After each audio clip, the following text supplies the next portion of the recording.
Number 10, men's time of the month. Ancient Egypt was plagued with diseases. While the Egyptians were actually pretty advanced in terms of their medical sciences and cures for said diseases, there were still a bunch that people had no defense for. In particular, schistosomiasis infected nearly everyone at the time. This is an illness that makes people feel sick and causes our red to appear often in the toilet. It was actually so common that they didn't even realize it was a disease. Ancient Egyptians got schistosomiasis so often that they just thought it was a natural part of growing up. They accepted that men had to menstruate just like women do, and they accepted the red vino on tap coming out of their bodies was a normal part of growing up. Number 9. Kinda rude. In ancient Egypt, those born with dwarfism were actually well accepted in society. Their recorded daily activities suggest assimilation into daily life, and their disorder was not shown as a physical handicap. Wisdom writings and moral teachings in ancient Egypt commanded respect for dwarves and other individuals with disabilities. But one thing I read online suggested that if you were born with dwarfism, you certainly did not have to worry about unemployment. Usually, this is because in ancient Egypt, little people were often hired to work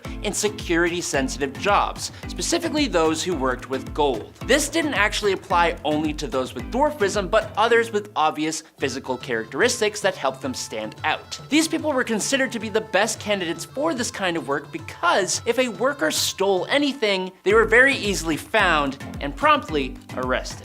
Number 8, me and all my friends. Every time a First Dynasty king bit the dust back in ancient Egypt, a whole lot of people went with him. Egyptians were famously almost more obsessed with their lives after they passed on than they were with their actual lives, and a passed away king needed his retinue to support him in the afterlife. It was a shocking show of power. For example, almost 600 other people were found buried with King Jur. When a king went, hundreds went with him, but those who were taken out this way would not necessarily feel that they were being unceremoniously taken. Those servants who were sent to bite the dust and be buried with their masters were considered privileged to be allowed to follow a powerful figure into the afterlife to serve them. However, it was still likely nerve-wracking to know that your fate was tied to the random passing of a person that you worked for. Egyptian royalty stopped this practice early in the First Dynasty, but it may have continued in a more innocent form, with the Egyptians burying mummies with little carved figurines that could magically serve the deceased in the afterlife. Number 7, sunburn.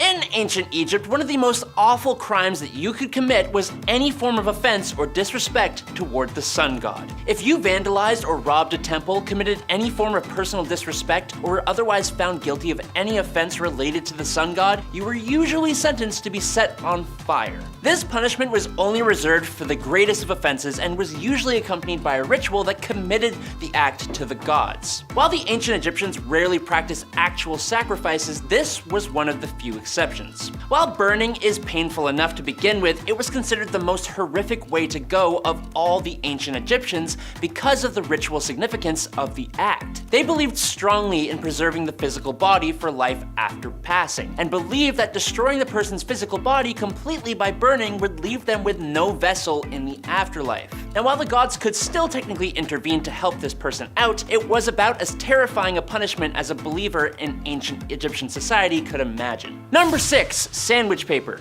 Okay, so this moment isn't actually from ancient Egypt, but it has to do with ancient Egypt, and it is pretty disturbing. There was a time in the early 1900s when anything involving ancient Egypt was considered a fad. Mummies were imported to Europe to be unwrapped at parties, and many mummies were illegally smuggled out of ancient Egypt. The truth is, there were a lot of mummies around, and no one really felt much respect for them. Even at the time, very little proper historical significance was attributed to them. For this reason, getting hold of mummy bandages was not only cheap, but in some cases, cheaper than paper. An enterprising businessman in the United States decided that he could save some money making wrapping paper for food, and imported some old brown mummy paper to do the trick. Unfortunately for him, his plan failed when people started catching cholera, and the use of mummy paper to wrap food was promptly abandoned when it shouldn't have even started in the first place. Number 5, exile. Exile as a form of punishment was applied in ancient Egypt for certain offenses. It involved banishing an individual from their community or region as a means of punishment and deterrent. Exile was one of the various punitive measures used in the legal systems of ancient Egypt.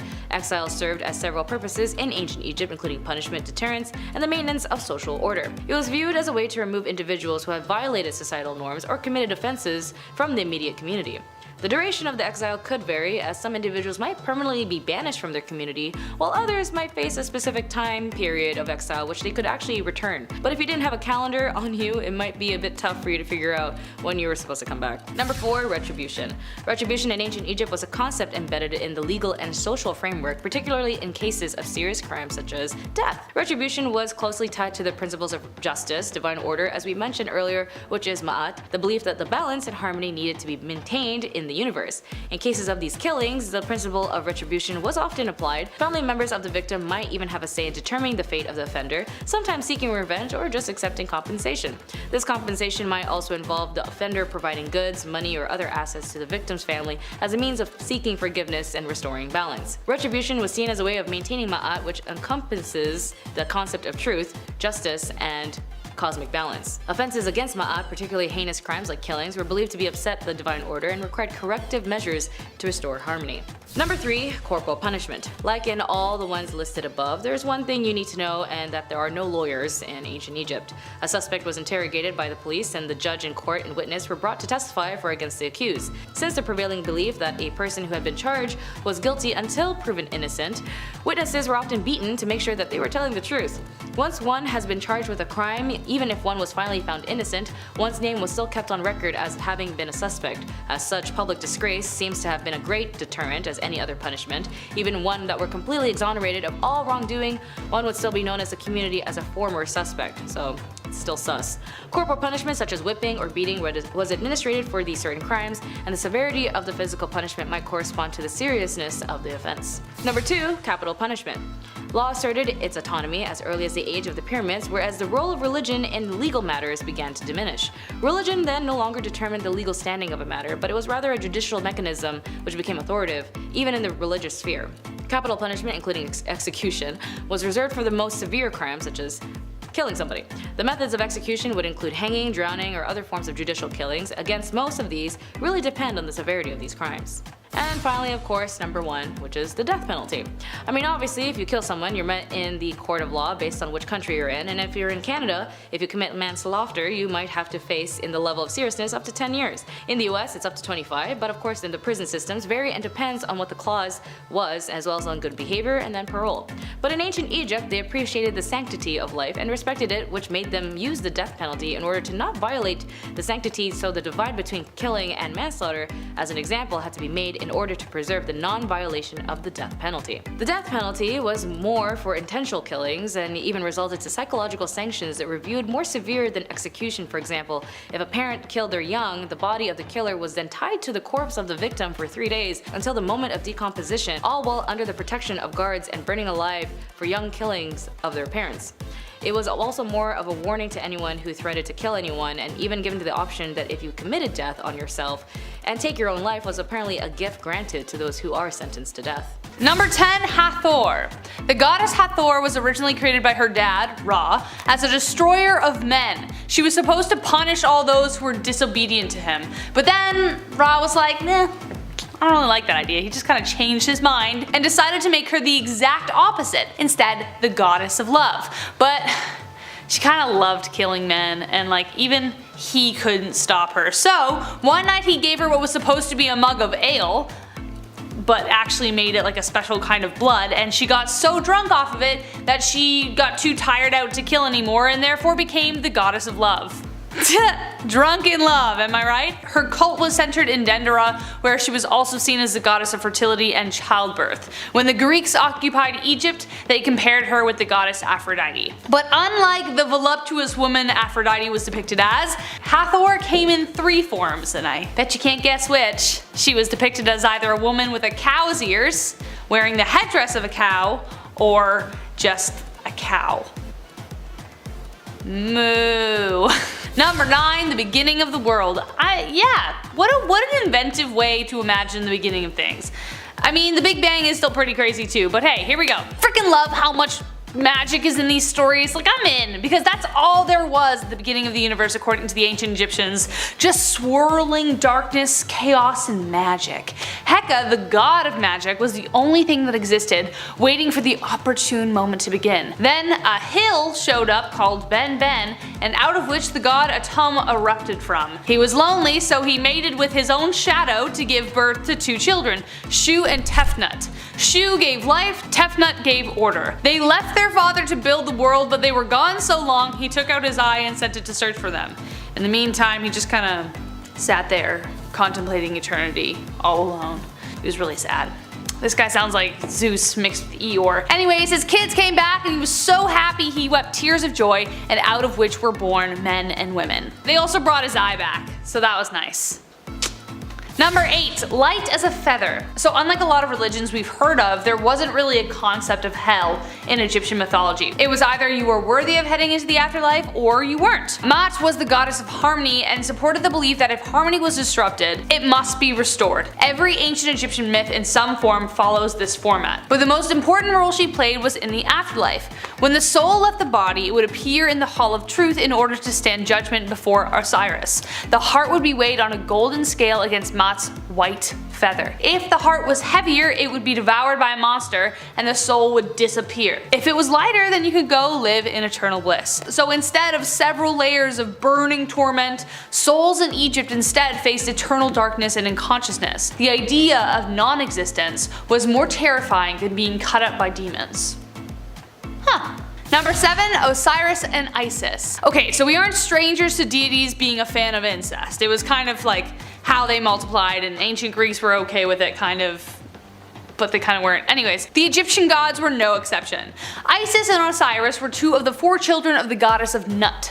Isis and Osiris were married and actually really in love. They dug each other. When Osiris rose to the throne as the eldest sibling, his brother Seth was pretty jealous. So he took the life of his own brother, cut him into little pieces, and scattered them all over Egypt. He really wanted to make sure the guy was dead. But then Isis wasn't someone you wanted to mess with. She had great magical powers capable of restoring life. She collected all of the pieces of her brother/husband and breathed life back into him. Osiris returned to life and they made all the love and then soon conceived a child named Horus. However, Osiris couldn't return to the land of the living, so he had to stay and rule over the underworld. So his son Horus was left to get revenge, and we'll get to that later. Number 6. Anubis. Now, I think in Western films that depict ancient Egypt, like The Mummy Returns, the god Anubis is often associated with the underworld. You know, that creepy half-man, half-jackal creature who appears to walk out of your nightmares?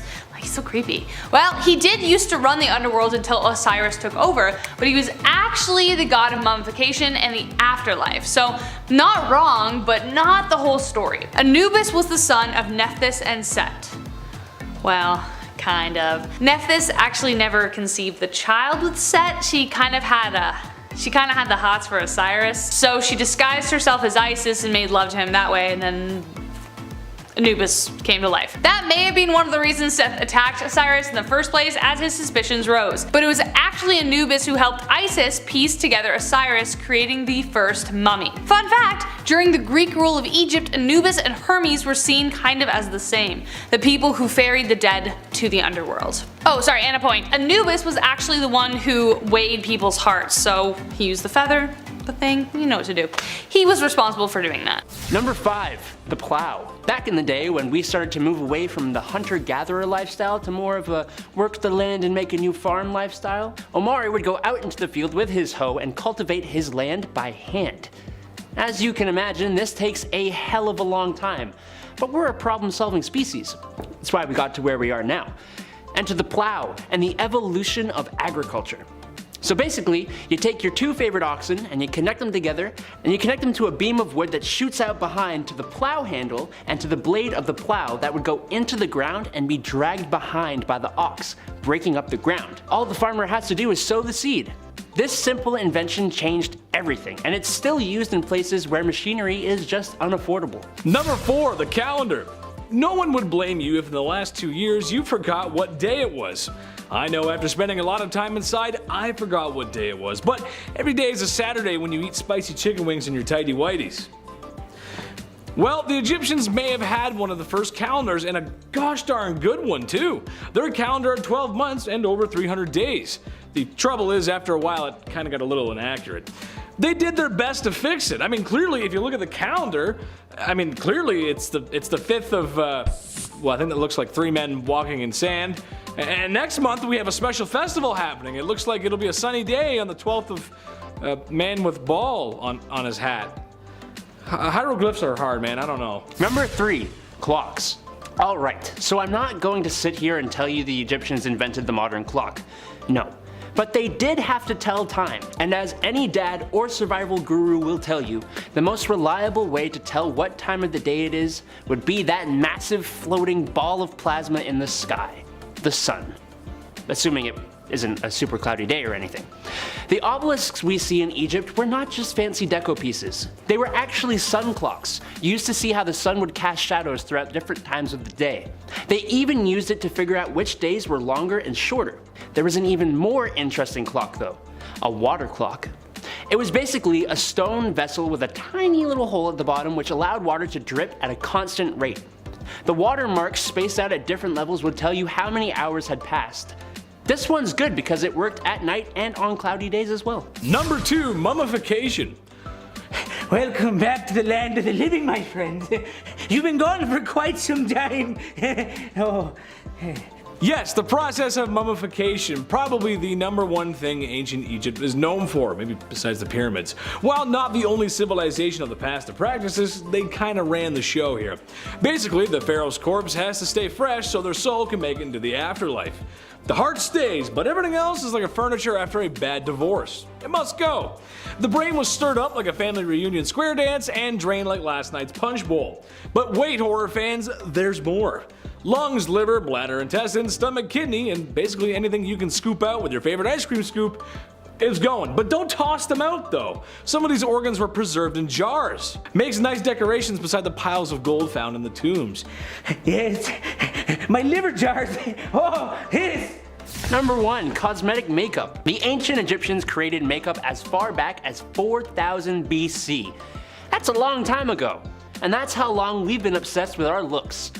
Yikes. Their makeup actually served more of a purpose than just looking good though. The eye makeup they used specifically was believed to cure eye diseases, which wasn't true, and would protect them from the evil eye, which, I don't know, could have been true. Kind of like the ink, they would use soot, but they would combine it with a lead mineral called galena to create a black substance they called kohl. That's K-H-O-L, not C-O-A-L. They had multiple colors actually. They would make green makeup by combining malachite with galena. Now, if you saw our bizarre beauty products and history video, you probably know that lead, even lead minerals like galena, aren't really great for you. But hey, anything in the name of looking good.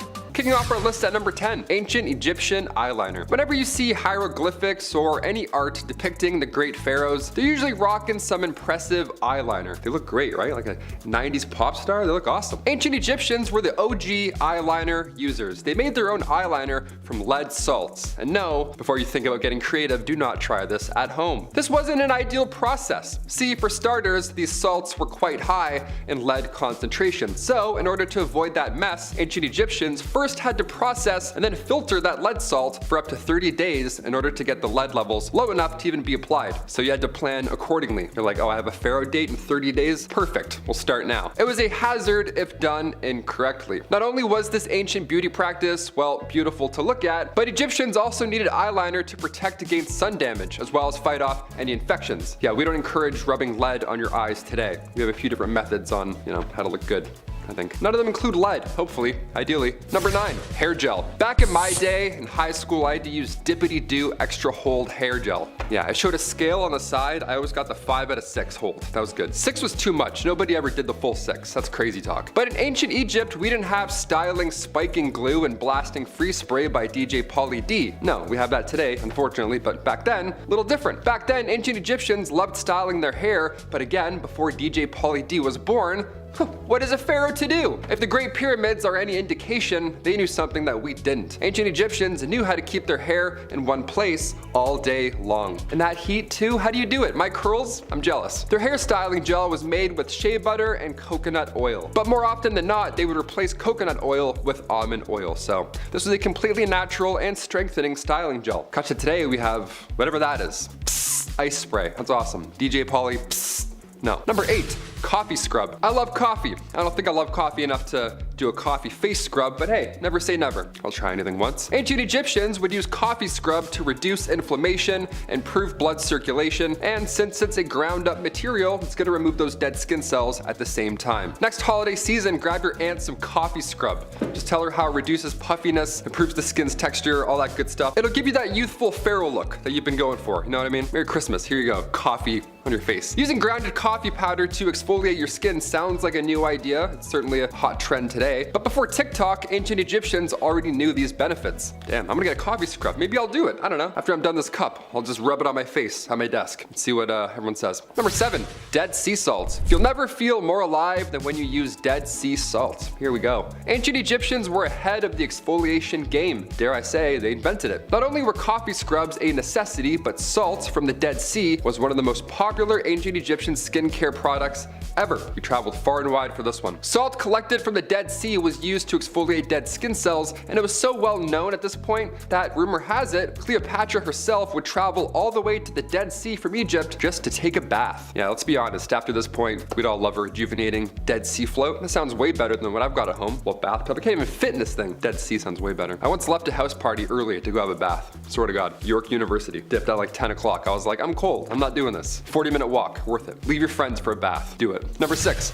wax cones. Head cones, also known as perfume cones, were used in ancient Egypt. You've probably seen them in a thumbnail here at some point. The art depicting head cones is quite unique looking. It's like a pharaoh with a triangle on their head. You're like, what's happening there? What is this? Is this like Illuminati? What is this? Long before Pantene Pro V, when it came to head cleanliness, these triangular wax cones were here to save the day. And they looked pretty fun to use. I don't know. They would just sit on top of your head. You didn't need to mix anything with lead for 30 days or bran or anything like that. You didn't need to put any organs in jars. Just a wax cone atop of your head. Easy. Back in 2019, experts found archaeological evidence that they were in fact used. So yeah, not just a glyph. Real life history. So I have to bring this up. Men and women alike would wear this cone, and your body heat would slowly melt the wax cone down and through your hair. The cone itself was made of oils, fat, resin. It would be placed on their wig or directly onto your head, and it would keep melting and refreshing all day long. It's like a little candle almost. A nice little human candle. Nice little Egyptian man candle. As fascinating as ancient Egyptian culture is, I don't think anybody misses wax cones. It's a little easier nowadays. I'm too tall too. I can't have a wax cone. Are you kidding me? It would hit this mic. No way. I mentioned telling y'all about another keeper of the secret, so that's exactly what number 5 will be. This impressive tomb complex belonged to Xerxes, a priest and official who was once the most powerful in Egypt, aside from the pharaoh, of course. It was found during an excavation of an unfinished pyramid that's adjacent to 2 extensive necropolises, but the identity of the builder or even the name of the unfinished site is still unknown. On a mission to gain that information, the Czech team were working on the site for only 2 weeks when they made their remarkable and unexpected discovery. The burial complex contains a tomb but also a series of other rooms, and one held a cult chapel which serves as a magnificent example of Old Kingdom architecture. In the tomb room, however, there's a limestone coffin and a statue of Xerxes, which has been somewhat miraculously preserved in its original location, according to the Czech Institute of Egyptology's report. It even still had some of its original paint. So, the statue is also a source of context in the tomb, revealing the name of Xerxes and his many titles for us. Based on the inscriptions from the tomb, he was also the sole friend of the pharaoh. This tomb has provided experts with many new insights on the 5th Dynasty era. The discovery of the statue in the tomb was dramatic, as it proved in Old Kingdom at least, they did place statues of the dead in their own tombs. Sadly, this is one of those times where grave goods were looted centuries ago, so not much else remains. For number 4, we'll learn about ancient Photoshop. Thanks to new X-ray scanning methods as announced July 13th of 2022, we now know that some of the pharaoh's paintings have been subtly edited over time. Traditionally, the analysis of ancient Egyptian paintings has been conducted in controlled laboratory environments or museum premises. This new study has instead pioneered a groundbreaking approach. Instead of taking the painting to the lab, bring the lab to to the painting. You preserve history, you aren't stealing crap you shouldn't, and nobody gets cursed for tampering. I see nothing but wins here. So the findings focused on 2 paintings from the Ramessid period, which were discovered in tomb chapels located near the Theban necropolis. Through the application of X-ray technology, the team scanned specifically a painting of Ramesses II, unveiling hidden details imperceivable to the naked eye. Previously, scholars speculated the painting depicted the pharaoh grieving the loss of his father. However, the latest scan of the portrait challenges the interpretation, as Ramesses can be seen beneath a cult canopy before the enthroned Ptah. Additionally, there's adjustments to the crown and other royal items in the portrait of Ramesses II, and he's currently depicted wearing a Wexek collar, which was not historically used during his reign. Underneath that new layer of paint is the original painting of a Shebu collar. These modifications likely reflect shifts in the symbolic significance of these elements over time. This finding suggests that ancient Egyptians continuously adapted their artistic expressions to convey evolving cultural and religious ideologies even when pharaohs had passed. This next tomb is a bit more recent and a bit more strange. Number 3 is Pet Cemetery. May 28th of 2023 marked the completion of the 6th excavation season in the Saqqara. They had announced their latest finding: 2 humans and an animal embalming workshop, as well as 2 tombs of notable officials and their wives, all conjoined together. According to the press release from the Egyptian Ministry of Tourism and Antiquities, the structures date back to the 30th pharaonic dynasty to the Ptolemaic period around 2400 years ago. The newest discovered animal embalming workshop was constructed with mud and limestone floors. A number of the rooms and halls were found to contain a large number of pottery, linen, animal embroidery, and different animal burials. Researchers found one room stockpiled with bronze tools used specifically for animal mummification processes, and varying sizes of stone beds used to mummify the most sacred of animals. And then they found the similar room but for humans. So large stone beds ended in gutters to facilitate the mummification process, with the collection of clay pots nearby to hold entrails and organs, as well as a collection of instruments and ritual vessels. Analysis later determined that the chemical residues discovered in these tombs were a mixture of fragrant or antiseptic oils, tars, and resins, according to the ministry. When all of these paints and resins are brought together, including the damar tree resin and the enmi oil, the researchers figured out, quite unusually, that the raw materials were imported from Asia and other regions of Africa. How did we manage to find a queen we didn't know we lost, but we're still out searching for Nefertiti and Cleopatra? Irony of life. Number 2 is Unearthed but Unknown. What are the chances that on the 100-year anniversary of unearthing King Tut's tomb, archaeologists discovered hundreds of tombs and mummies buried in Giza? This genuinely happened on November 4th of 2022, and even crazier, it's attached to a pyramid of a never-before-known ancient Egyptian queen. So, to quote Zahi Hawass, most burials known in the Saqqara previously were either from the Old Kingdom or late period. Now we have 22 interconnected shafts ranging 30 to 60 feet, all with New Kingdom burials. AKA, this is an unusual but incredible find. Buried within these shafts, archaeologists found huge limestone sarcophagus alongside 300 beautiful coffins, Hawass said. The coffins have individual faces, each one unique, distinguishing between men and women, and are decorated with scenes from the Book of the Dead. Each coffin also has the name of the deceased and often shows the 4 sons of Horus who protected the organs of the deceased. This shows that mummification reached its peak in the New Kingdom, still quoting Hawass. Some coffins have 2 lids, and most amazing coffins so far had the mask of a woman made completely of solid gold. In addition, they found a pyramid commemorating a previously unknown queen. We have since discovered that her name was Neith, and she had never before been known from historical record. It is amazing to literally rewrite what we know of history, adding a new queen to our records. While much of the life of the real Queen Neith still remains unknown, the discovery of her pyramid is likely to provide significant insight into her role. This tomb's discovery was far grander than that of Tut's, yet war overshadowed its discovery, making it back page news. Well, today it gets its rightful attention as number 1. It's the Silver Pharaoh. To start some context, in ancient Egyptian culture, gold was considered the flesh of the gods, while silver was believed to be their bones. Gold was abundant in ancient Egypt, making silver more valuable as it had to be imported from Western Asia and the Mediterranean. Okay, now story time. So, amidst the chaos of the Second World War in Western Europe, a French archaeologist found the world's most fabulous tomb. At the world's worst time. As said, the discovery is largely overshadowed despite its magnitude, somewhat understandably as European societies preoccupied with escalating conflict. What amped the magnitude of this find was that the pharaoh was entombed in a solid silver coffin, a massive testament to immense wealth and power that we'd never seen in another Egyptian tomb since. Bonus points for the silver anthropod coffin being found in a pink granite coffin, which in turn was encased within a plain granite sarcophagus. Unlike Tut's body, however, Montet only ever found found a pile of bones, black dust, and funerary items like the gold mummy board and a spectacular gold mask that would have covered the pharaoh's face and given Tut a run for his mummy. Get it? This loss sadly was from groundwater seeping in through to the mummy, and most of the wooden items entombed also deteriorated over time. Nonetheless, Montet was able to recover several non-perishable items such as canopic jars and shabatis, along with precious objects inside the sarcophagus, treasures that rival Tut's in their worth. When considering the wealth of the objects found in Susin's tomb, along with the duration of his reign, it appears that a reassessment of the situation in Egypt during the third intermediate period, or at least during the reign of Sunised, the Silver Pharaoh, is long overdue. Kicking off the list at number 10, got a passport. Ramses II is known as one of the greatest ancient Egyptian rulers of all time. He was called Ramses the Great, so that's a good sign already. At a young age, he fought in harsh battles to protect the borders of Egypt, and during his reign, the Egyptian army reached 100,000 men. That's a pretty large army. He was later referred to as the Great Ancestor, and it didn't take long for Ramses II to declare himself a god. It's always fun being like, hey, by the way, I'm a god now. That's how cool I am.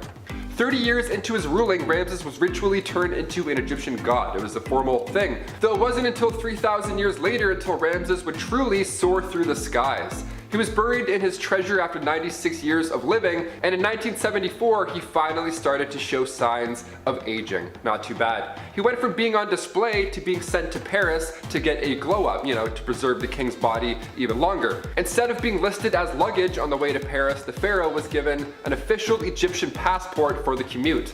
The government gave a mummy a passport. This is like the first 5 minutes of a horror film. Under occupation, it even said king. And there was even a small disclaimer noting that he was in fact still dead. You can never be too sure, Number 9. Baboon tattoos. Ancient Egyptians worshipped animals. This is common knowledge now at this point. We've heard about their love towards cats, which I'll explain later on, but what about baboons? Yeah, they were pretty important pieces to this ancient puzzle as well. Some mummies were found with tattoos of baboons on their bodies. Now, one of the most strange things that pharaohs did back in ancient Egyptian days was train baboons to make arrests. Imagine stealing a pair for your family and then 4 baboons start doing parkour chasing you down. That's so alarming. I would just throw it and be like, please stop. You're so scary and strong. They trained baboons to pick fruit, they trained them to make beer, and they also trained them to entertain. Yeah, these baboons were the life of the party. Their dance moves alone would be reason enough to tattoo one on my arm. So you know what? I get it.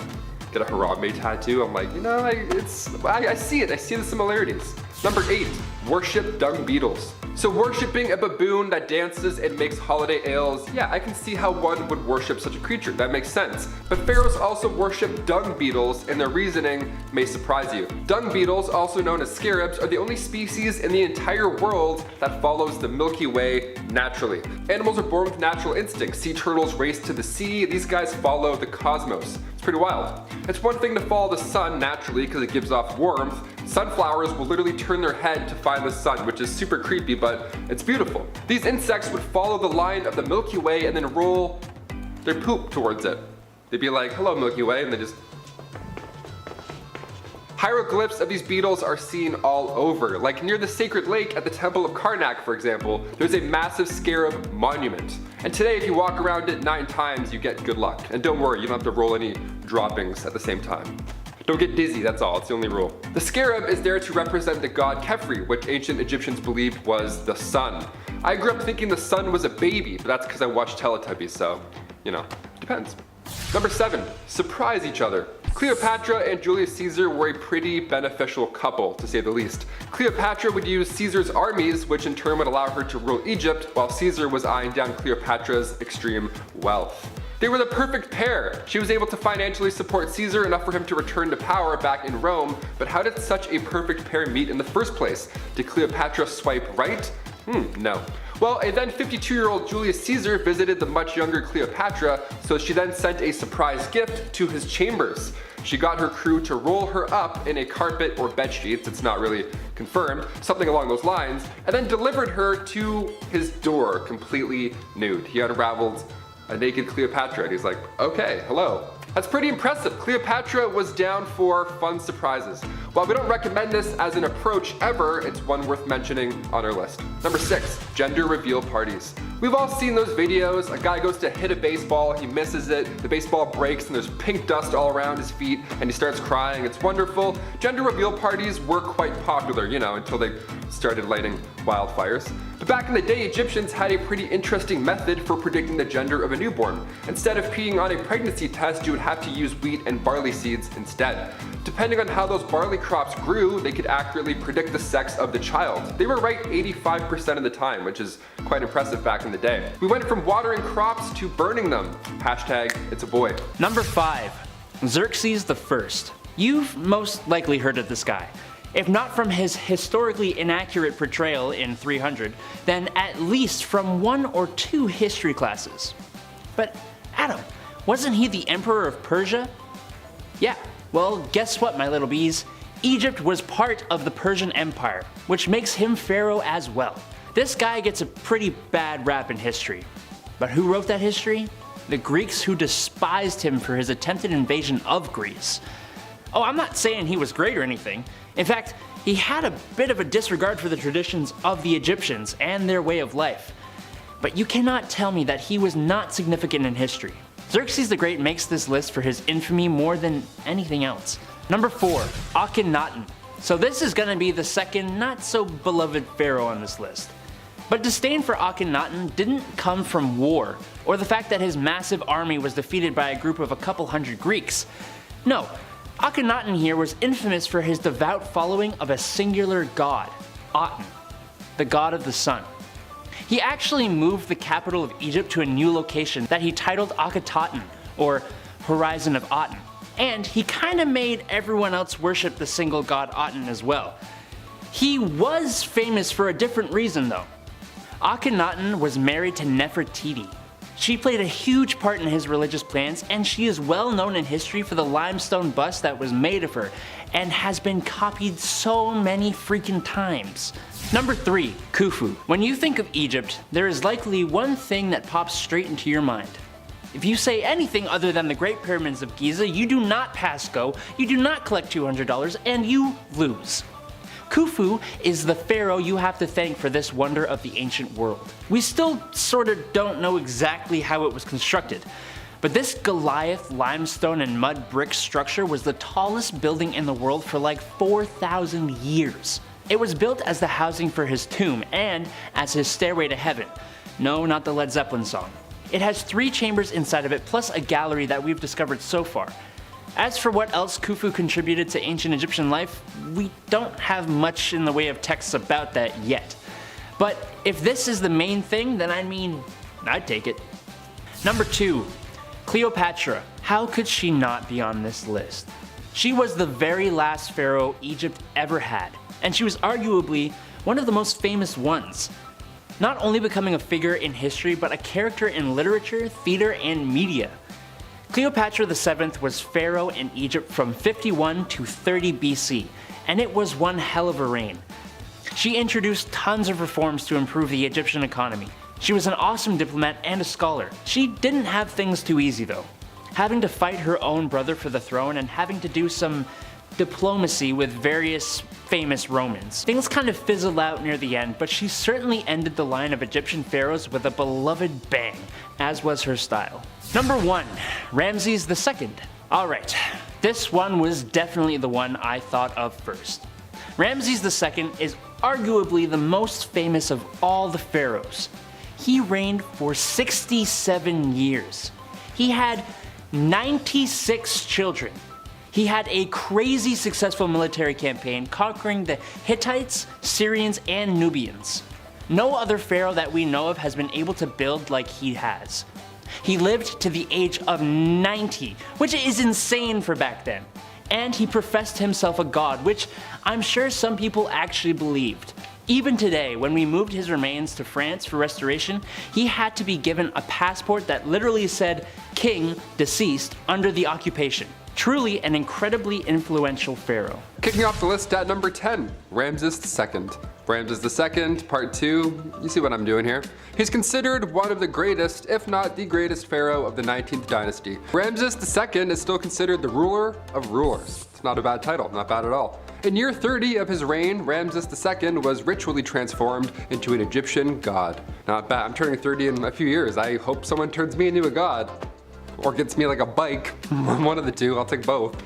So it was only fair that the spoiled pharaoh erected a bunch of statues of himself. Yeah, big selfies. Ramses put up more selfies than any other pharaoh in history. Most famous of them, the temples of Abu Simbel. There lies a monument dedicated to the late Queen Nefertiti and the Ramesseum. We kicked off a part 1 with Ramses signing the first ever peace treaty, so for part 2 we had to show some of the glamour side of him, you know? Number 9, over 100 children. Who is this guy, Nick Cannon? Ramses II is the father to over 100 children. With that, of course, came the 200 wives, otherwise ow and how, if it was just one person. Ow and how, you know? It's guesstimated that Ramses had 96 sons and 60 daughters. Of all those children, Ramses outlived a lot of them. It's almost like living as a king helped, perhaps, maybe, I don't know. Maybe you ate better. Maybe, just a hint. Just an idea. Eventually, Ramses was succeeded by his 13th son with his favorite queen, Queen Nefertari, giving her the fanciest tomb in the Valley of the Queens. Nefertari's tomb contains paintings that some consider are the greatest works of ancient Egyptian art. Not bad, I had like baseball wallpaper on mine growing up. Tomb QV66, he spoiled his lady, look at this. We gotta love him. Her tomb is 520 square meters covered in beautiful art, but in 1904 when Nefertari's tomb was rediscovered, all that was found was her mummified knees. Yeah, all that was left was her kneecaps. Who does this? Raiders had stolen all the treasure prior, sometime in the many moons she had been lying there, and they even took her body and left her knees. Like what? Monsters. They're like, yeah, grab the treasure, leave the patellas, let's do it. Number 8, ready to strike. Pharaohs may have looked beautiful living and after death, but they meant business, okay? They were protective of their land, their family, their many lovers and children. The symbol often worn by pharaohs were symbols of power, a Nemes crown. This crown was a striped headcloth and the back of their head was covered with an aureus symbol, aka an upside down cobra. The cobra symbol represents that the pharaoh is always ready and willing to attack their enemies. Attack them with venom. It's a pretty cool symbol. Mine just says DC Etnies shoes. I'm like, this says fight me if anything. DC skate shop on my back. I'm like, yeah, you can just attack me, that's cool. Number 7, King Teti. The Pyramid of Teti was built for the first ruler of the 6th dynasty. While it's not as flashy or massive as other pyramids, inside it contains the oldest writing ever, in the religious world that is.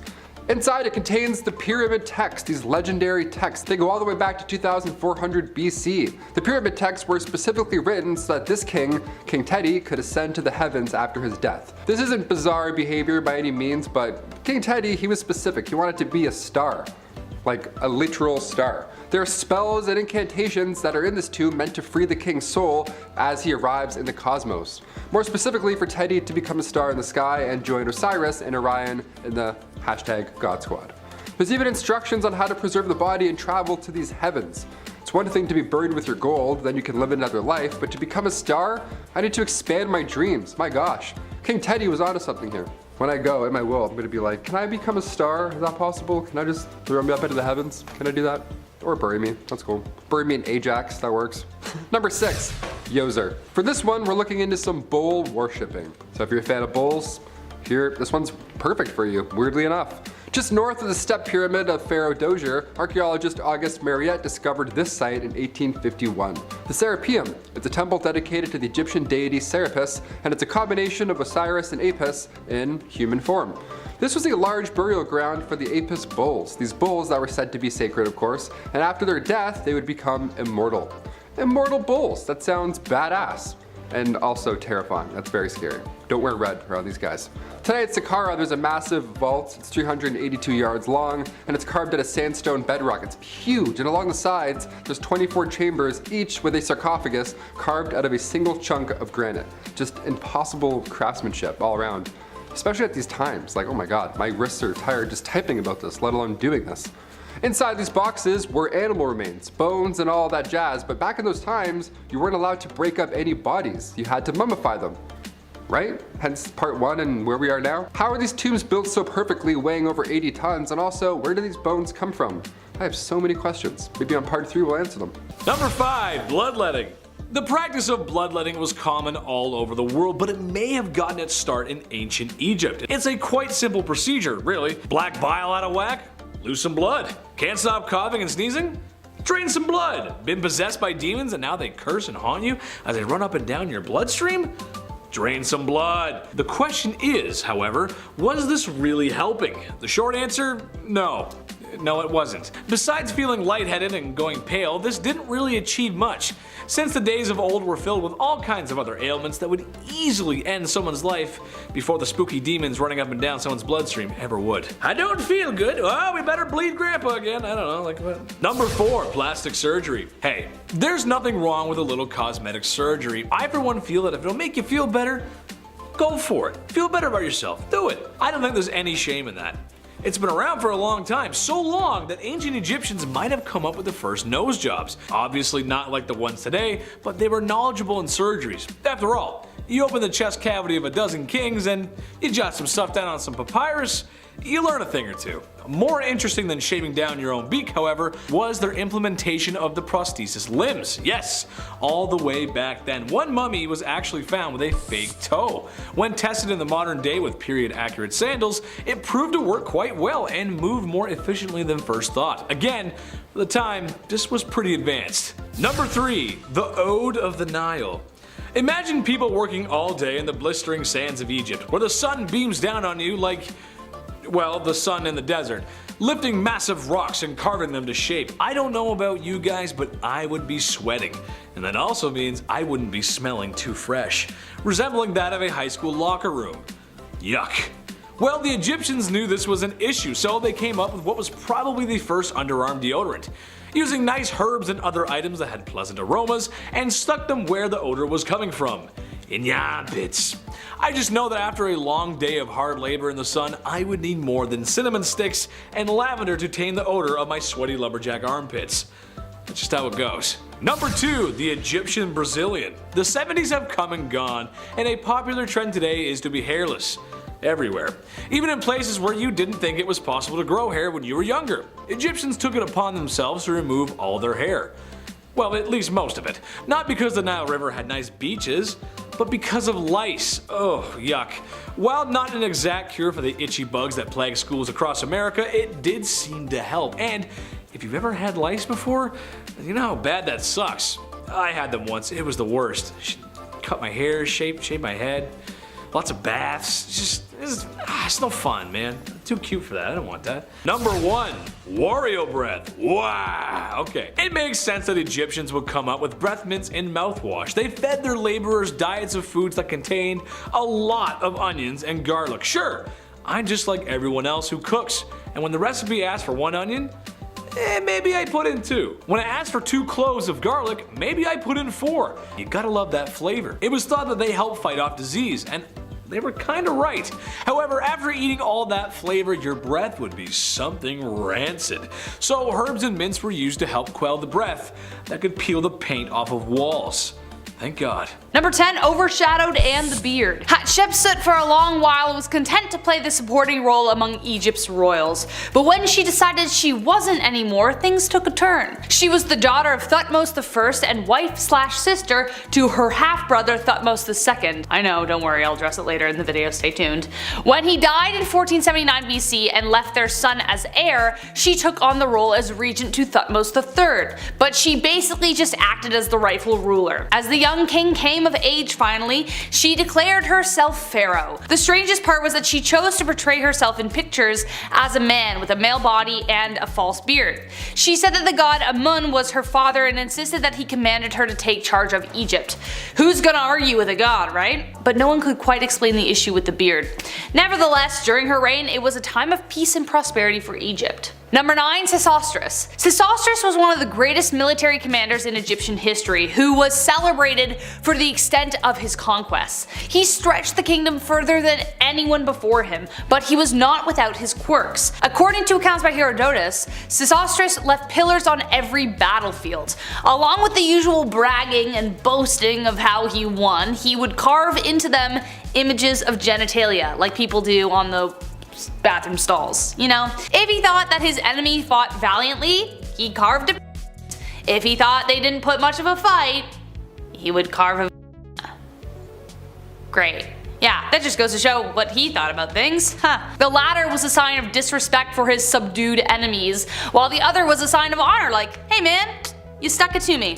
Apparently, some even stood the test of time, lasting over 1500 years and seen firsthand by Herodotus himself. For those of you who don't know, for reference, Herodotus is considered as the father of historians, one of the very first to take up the task. Number 8. Ceremonial seating. The whole idea behind the pharaohs was that they were direct descendants from the gods themselves. Therefore, they too had deific powers and had the capability of restoring life to the land. The Nile River had significant importance to the people of Egypt. It provided fertile soil and water irrigation. It was pretty awesome. In order to ensure its abundance would continue, pharaohs would organize a festival where they would ceremoniously fill it with their seed. Yeah. Some historians believe that this was in honor of the creation story of how life came to be, and therefore it was kind of like a fertility festival. Crowds would gather at the Nile and await the arrival of their pharaoh. They would then disrobe and give their pleasure into the river to ensure its bounty. Some historians say it was just the pharaoh who did this, while others say that the men joined in after. Evidence still remains pretty slim as to whether this really did happen, so take this one with a grain of salt, but that's not to say that there isn't any evidence at all that it did happen, so there. Number 7. Deliver me naked. Cleopatra is known as one of the most beautiful women in history, but this could be due to how she used her feminine wiles to get what she wanted. Her beauty and cunning became renowned as a result.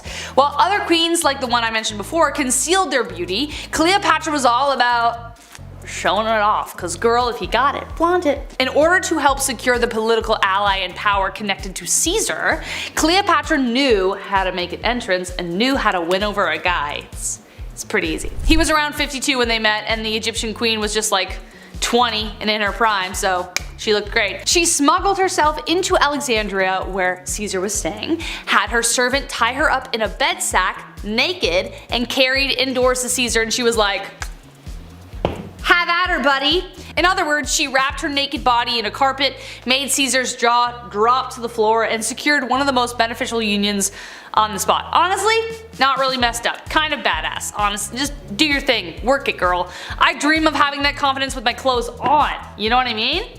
Go girl, you got this. You get that empire. Number 6. Cats and the Battle. Ancient Egypt would have welcomed the film adaptation of Cats, unlike the rest of the world, with open arms, and probably would have built a shrine to it. Giant human cats eating human cockroaches would be revered. Bottom line, cats in ancient Egypt were worshipped and treated like family. It was considered a crime punishable by death to harm one due to the belief in the goddess Bastet. One pharaoh even risked losing a battle because of cats themselves. The Battle of Pelusium of 525 BCE between Pharaoh Psamtik III and the Persian king Cambyses II resulted in the first Persian conquest of Egypt, all because of cats. Cambyses took advantage of the cat-loving side of Egypt and used hostages of cats and animals as leverage. So they were just kind of like, well, we can't fight if the cats are let loose. What are we gonna do? We can't kill the cats, and that's how they lost that battle. Now segueing back into the gods, number 5 will be about Osiris and Isis. Egyptian ruler god Osiris and his wife Isis is one of the most well-known and revered myths. Osiris was renowned for his intelligence and generosity, 2 things his envious brother Seth lacked. Vying to be king, Seth lured Osiris to the Nile, where he enticed Osiris into a coffin and tossed it into the river to be swept away. Devoted wife Isis diligently searches for Osiris and discovers the coffin near Beetles, which is in modern-day Lebanon. Isis returned with Osiris's body but concealed it amongst the reeds of the Nile. However, Seth had been tracking her and steals the coffin back and chops Osiris's corpse up and throws the pieces everywhere. Isis persisted in her quest for her husband's body. She finds all the pieces, reconstructed Osiris, embalmed his body, got pregnant off of it really quick, and brought his soul back to life with the assistance of her sister Nephthys. Osiris became the deity of the afterlife, ruling over the dead in the underworld. So naturally, that would bring us to number 4, which is Horus versus Set. The story is told in the Chester Beatty Papyrus number 1, Contendings of Horus and Seth, which dates back to the early Middle Kingdom, but the myth most likely has origins even earlier than that. So, upon embalming Osiris, his son Horus is conceived and then born. Thoth and Shu declare Horus the rightful ruler of Egypt, but Ra argued that Seth was more powerful, therefore deserved the throne. So, cue a massive battle. First, they have a hippo breath-holding competition. Isis gets involved, and as a result, Horus feels betrayed by his mama and cuts her head off. Then Seth gouges Horus's eyes out while he's asleep, and Hathor has to return them. The judges wanted the two gods to make amends since crap is getting petty, so they do, but the wily Seth decided to seduce Horus for a scheme. Some very R-rated stuff goes down between the men, but Horus is smart and collects the seed of Seth instead of having it go somewhere else. He brings the seed to his mother, Isis, who proceeds to freak out and cut off his hand. And then she collects some of Horus's seed in a bucket for revenge against her brother Seth for trying to trick Horus. How? She goes to Seth's garden, finds his favorite lettuce, and dumps the seed all over it. So here comes Seth,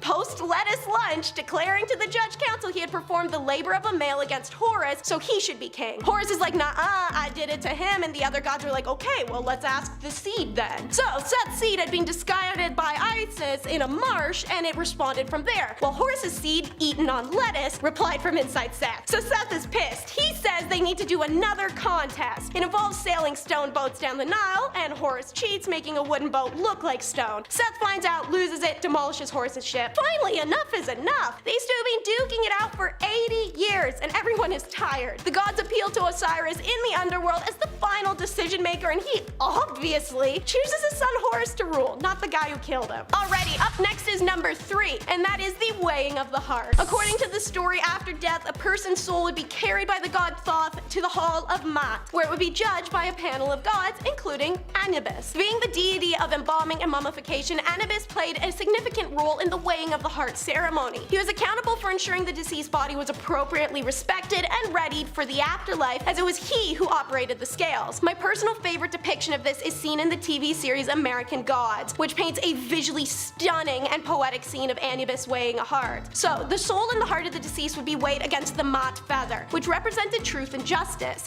If the soul were pure and sinless, it would be permitted to enter the hereafter, but if the soul was laden with guilt, it would be devoured by Amit, a hideous beast comprised of a lion, crocodile, and hippo. This next story is a long-winded one. It's number 2, the secret name of Ra. So, Ra was known by many names to the gods and humans alike, however he had one secret name which gave him his divine power. The goddess Isis sought equal power to Ra and devised a plan to obtain that secret name. Having grown old, Ra couldn't speak without spit running from his lips, and Isis one day collected the soil it fell upon. She baked it into the form of an invisible venomous serpent, which she placed in the path of Ra. When the invisible serpent strikes him, burning venom runs through Ra, who collapses in pain. He's brought to his bed and demands all his godly children come to him. His children run to his bed in sorrow, and unto Ra spake Isis, saying, I shall weave spells, I shall thwart thine enemy with magic. Lo, I shall overwhelm the serpent utterly in the brightness of thy glory. Thou must even now reveal thy secret name unto me, for verily thou canst be delivered from thy pain and distressed by the power of thy name. Hotter than fire burned the venom in the heart of Ra.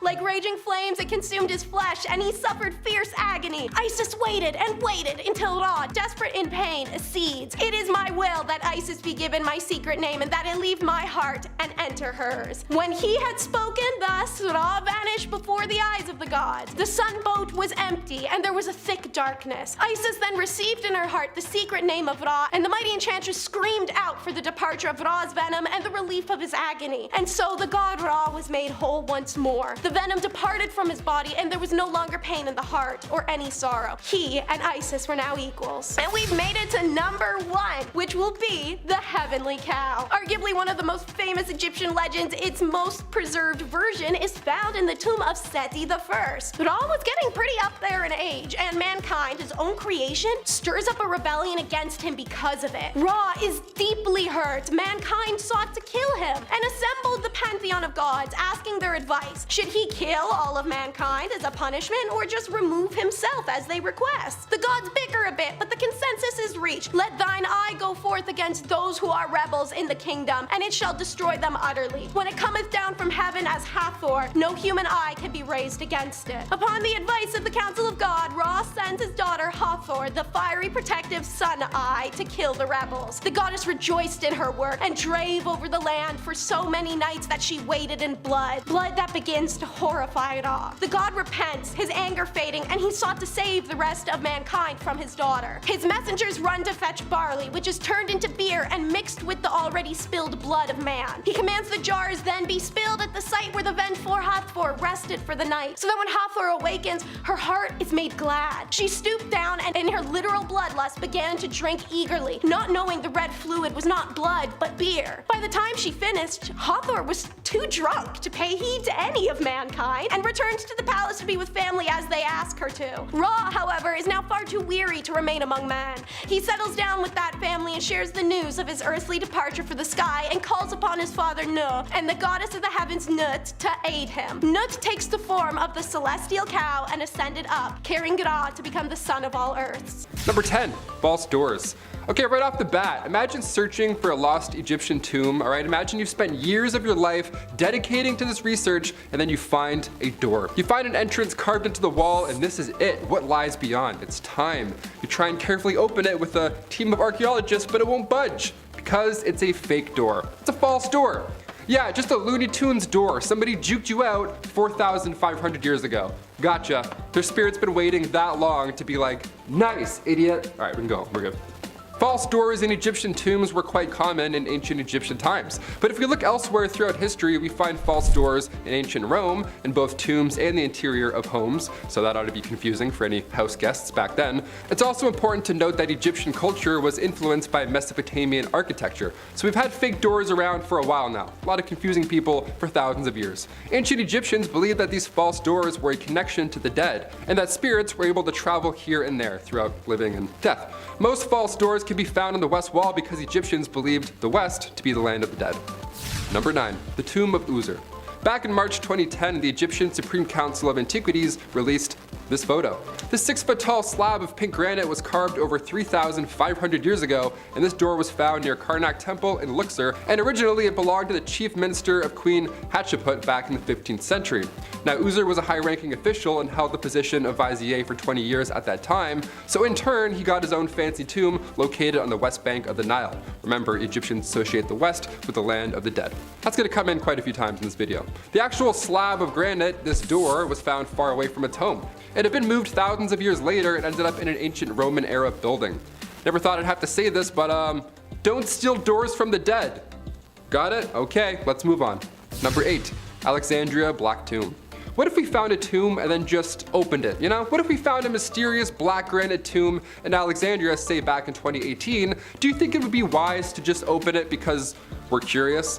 Spoiler alert, we opened it and it was exactly what we thought it was going to be. When archaeologists found this massive tomb untouched for over thousands of years, on one hand, yeah, that's a feat in itself, but us humans, we're curious creatures. We just gotta just a little peek just to see who's in there. I mean, after all, it could be Alexander the Great, right? That's the whole point of all this. Egyptian news outlet El Watan reported that the tomb was lifted only a few centimeters before every official involved at that construction site just fled the scene. They straight up just ran away. It smelled that bad. Mustafa Waziri, Secretary General of the Supreme Council of Antiquities, this guy put his entire head in the tomb just to show us that it's safe. That's great. I mean, you could use your hand, maybe even a foot, I guess, just a little foot dip, but straight to the head dipping? Come on, Mr. Waziri, be smart about this. Number 7, Valley of the Kings. While March 2020 wasn't the best month of all time by any means, Egyptian officials did locate a secret vault hiding in the sands of the Valley of the Kings in Egypt. Just off the west bank of the Nile, the Valley of the Kings, as its name hints towards, is a pretty historical part of Egypt's past. Again, do we want to open this vault? Probably not, but did we? Yes. Bones and goo and history. What do you know? Surprise, surprise. Number 6, 2020 tombs. Summer 2020, nice. While most of us was stuck inside watching Netflix, more than 100 sealed coffins were found. And yes, they were occupied for the most part. Found, of course, in Saqqara, Egypt, Egyptian archaeologists have never been more excited. Maybe we'll find the body of Cleopatra. Wouldn't that just be dandy? The fact that we found over 100 of these still in great shape is mind-blowing. Grave robbers have been around since ancient Egyptian days, and for all of these to be untouched for this long is honestly unbelievable. These findings date back to 712 BC, which was a period where Egypt was controlled by foreign civilizations. That's what makes this so insane. Like Persians and Greeks, they were all around at this time. The idea that we're finding mummies is great and all, but Again, do we need to open all of them up? Maybe there's treasure, maybe there's bodies. Either way, it's not yours. Am I insane? Maybe I'm insane. Do we need to find Alexander the Great this badly that we're willing to disrespect this many souls in the process? Number 5, Lord Nefertiti. For this next piece of evidence, we'll be directing our focus to the land down under. Australian aliens, baby, let's do it. In the Brisbane Water National Park, to be specific. Egyptian hieroglyphs educate us on our past. There's still so much we don't know, but it's fun to find UFO-looking objects within them. It's fun to speculate, as we are right now. But when Egyptian texts appear around the world in the middle of nowhere, those UFO hieroglyphs get a bit more concerning. Like the Gosford glyphs, for example. Discovered in the 1970s at Cairngorm, there's around 300 engravings spread over 2 sandstone walls. The hieroglyphs are strikingly similar to that of Egypt's. There's birds, even the markings of a scarab, which are those Milky Way poop pushers that I just talked about earlier. Egyptologist Raymond Johnson believes that this is the burial site of Egyptian royal family member Lord Nefertiti, who met his fate around 2600 BC, with some panels telling the story of 2 prince brothers who came from Egypt and subsequently became shipwrecked. But other panels get into the extraterrestrial goodness. Some of these Gosford glyphs have UFO shapes, with scarabs, birds, and sun symbols popping up as well. Maybe we did have alien aid when it came to laying these royal family members to rest. Number 4, Usurkaf. Remember earlier when I was talking about those extremely heavy granite coffins? Well, the Sun Temple in Egypt may give us more alien clues as to their purpose. Discovered in 1842, this was the base of a giant monument that apparently used to stand over 150 feet tall. Built by the pharaoh Usurkaf, founder of the 5th dynasty of Egypt, the temple translates to stronghold of Ra. Ra being the sun god. This temple at Abu Ghraib was home to one of the world's largest monoliths, and its purpose may blow your mind. This obelisk was built out of granite. Now they made things out of granite back then because it contained quartz. Quartz, due to piezoelectricity, was able to convert the Earth's vibrations into energy. Nikola Tesla did something similar. He figured out standing waves, which was the ability to pass energy through the air. Perhaps these granite monoliths were used to teleport people or goods. That would explain the last point about those Australian glyphs. To be fair, I have zero idea how Bluetooth works either. Alien airdropped in Egypt. I'm here for this theory. Number 3, Kufu. In order to become a god in the afterlife, these kings would build massive temples or pyramids. The Giza pyramids were built over 4,500 years ago, and to this day, they draw in about 15 million visitors a year. Pharaoh Khufu's is the largest pyramid in Giza, and it was the first pyramid that they started to build, obviously taking the longest. Reaching up to 147 meters high, it took 2.3 million rocks to create this landmark, and its alignment with Orion's belt gives it an extraterrestrial vibe. And with Tesla CEO Elon Musk tweeting aliens built the pyramids, we now have to ask, just how did thousands of workers achieve this? The placement of the pyramid is also unique as well. It's aligned perfectly with the cardinal directions, north, south, east, and west. That much accuracy back then with the stars and the earth and the heavens, they must have gotten help from alien friends, or else they had the world's biggest protractor. Number 2, King Tut. Only a few years after King Tut's tomb was discovered in the Valley of the Kings, archaeologist Howard Carter found 2 daggers that were buried with said king. It's not uncommon to be buried with your goods. It's why Egyptians would build these tombs in a certain way, so that grave robbers wouldn't snoop around and steal your entire family heritage. It was made so nothing could get out, which is insane. But 2 daggers were found with King Tut, one made of iron and the other gold. Now, with iron being even more rare than gold in the Bronze Age, this was a big deal. And with recent advancements in technology, we were able to use a technique called portable X-ray fluorescence spectrometry, and according to the journal Meteorites in the Planetary Science, the blade is actually made of iron, nickel, and cobalt, suggesting that this material is of extraterrestrial origin. And finally, number 1, the Great Pyramid of Cholula. There are many parallels between Egyptian and Maya civilizations. The 2 cultures are so far apart both in time and distance, and they also never made contact, but both pyramids are made with steps and both have stone serpents. The vault arches are also strikingly similar, and hieroglyphs within share a lot of the same symbolism. These hieroglyphs include advanced mathematics that they say was bestowed upon them, also from these sky gods. Was this just one landing site of our alien ancestors? Let us know in the comments below all your thoughts.